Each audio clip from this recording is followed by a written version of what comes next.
আসসালামু আলাইকুম, কেমন আছেন সবাই? আশা করছি প্রত্যেকেই বেশ ভালো রয়েছেন এবং সুস্থ রয়েছেন। সো আপনি কি আপনার পরীক্ষার রেজাল্ট মোবাইলের মাধ্যমে দেখতে চাচ্ছেন? তাহলে আজকের এই ভিডিওটি আপনি সম্পূর্ণ দেখে যাবেন। আজকের এই ভিডিওতে আমি দেখিয়ে দেব যে কোনো পরীক্ষার রেজাল্ট মোবাইল দিয়ে কিভাবে দেখা যায়, সেটার প্রসেসগুলো কিন্তু আমি আজকের এই ভিডিওতে আপনাদেরকে দেখিয়ে দেব। এই জন্য ভিডিওটি না টেনে সম্পূর্ণ দেখে যান। আর ভিডিওটি শুরু করার আগে আপনাদের কাছে ছোট্ট একটা রিকোয়েস্ট থাকবে, যদি আমাদের এই চ্যানেলে আপনি নতুন দর্শক হয়ে থাকেন অবশ্যই চ্যানেলটিকে সাবস্ক্রাইব করে দিবেন।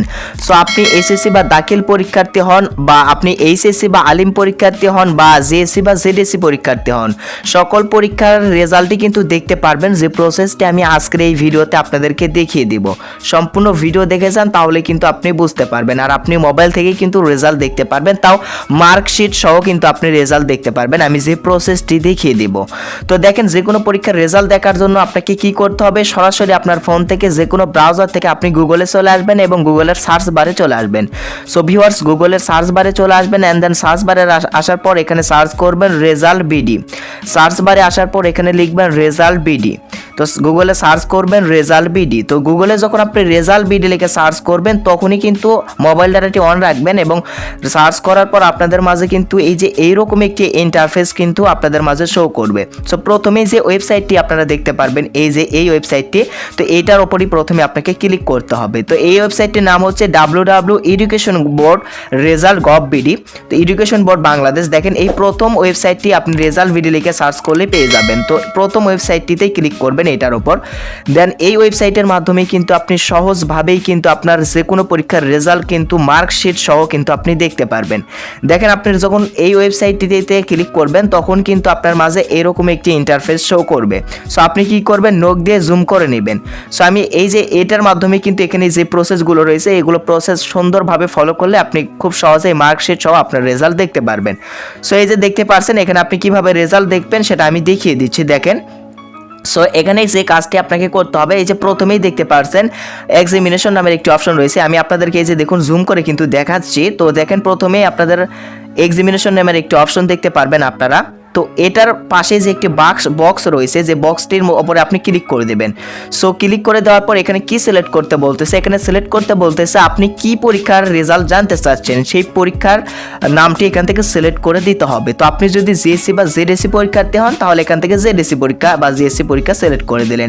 এসএসসি বা দাখিল পরীক্ষার্থী যদি হন তাহলে এসএসসি দাখিল এটাতে ক্লিক করে দেবেন। সো আপনি যদি আলিম পরীক্ষার্থী হন আলিম সিলেক্ট করে দেবেন। এসএসসি ভোকেশনাল সব কিছুই এখানে রয়েছে। আপনি যে পরীক্ষার রেজাল্ট জানতে চাচ্ছেন সেই পরীক্ষাটি এখান থেকে সিলেক্ট করে দেবেন। সো আমি আপনাদেরকে এসএসসি বা দাখিল পরীক্ষার রেজাল্ট এখানে এনে আমি জাস্ট এক্সাম্পল হিসেবে দেখিয়ে দিচ্ছি। তো আমি এসএসসি আর দাখিল পরীক্ষাটি এটা সিলেক্ট করে দিলাম।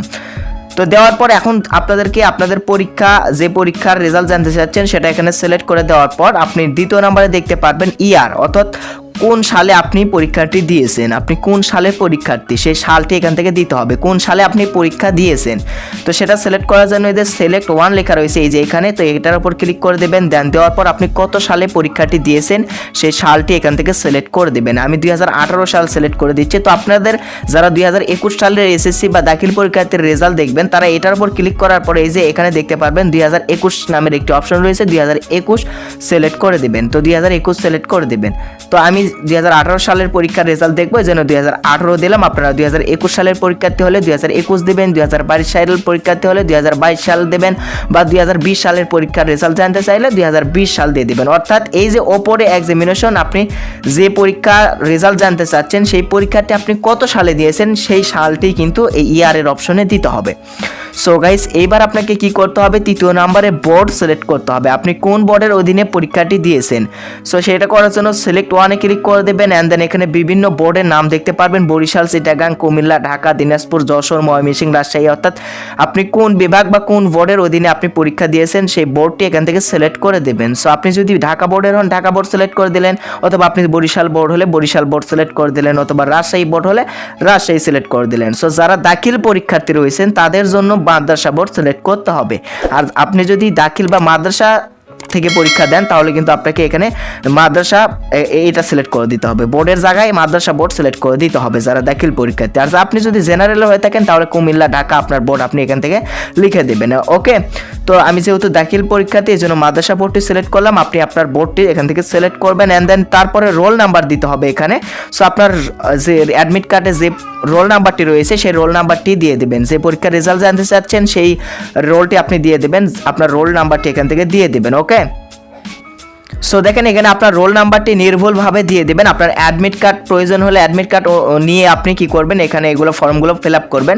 তো আপনার রোল নাম্বারটি এখান থেকে সঠিকভাবে দিয়ে দেবেন। সো আমি এখান থেকে রোল নাম্বারটি দিয়ে দিচ্ছি, তো আপনারা সঠিকভাবে রোল নাম্বারটি দিয়ে দেবেন। অ্যান্ড দেন রোল নাম্বার দেওয়া হয়ে গেলে আপনি নিচে দেখতে পারবেন রেজিস্ট্রেশন নাম্বারের একটি অপশন রয়েছে। তো এখানে কি করবেন, রেজিস্ট্রেশন নাম্বারটি আপনার রেজিস্ট্রেশন নাম্বারটি সঠিকভাবে এগুলো দিয়ে নেবেন। রোল নাম্বার ভুল হলে কিন্তু অন্যজনের রেজাল্ট আসবে।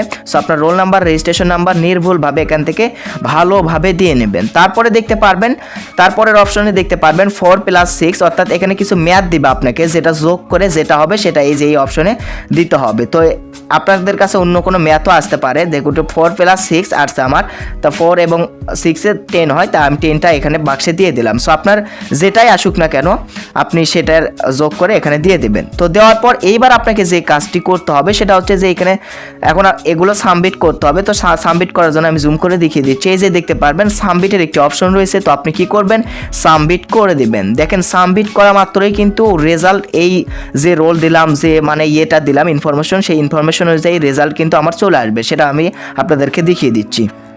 সো দেখেন আমি সাবমিটে ক্লিক করে দেবেন যখন আপনারা আপনাদের information, roll number, registration number এগুলো ফিল আপ করার পর তখনই আপনার রেজাল্টটি কিন্তু চলে আসবে। দেখেন আমি যে রোল নাম্বার দিয়েছিলাম সেই রোল নাম্বার অনুযায়ী দেখেন এখানে তার রেজাল্টটি কিন্তু চলে আসছে।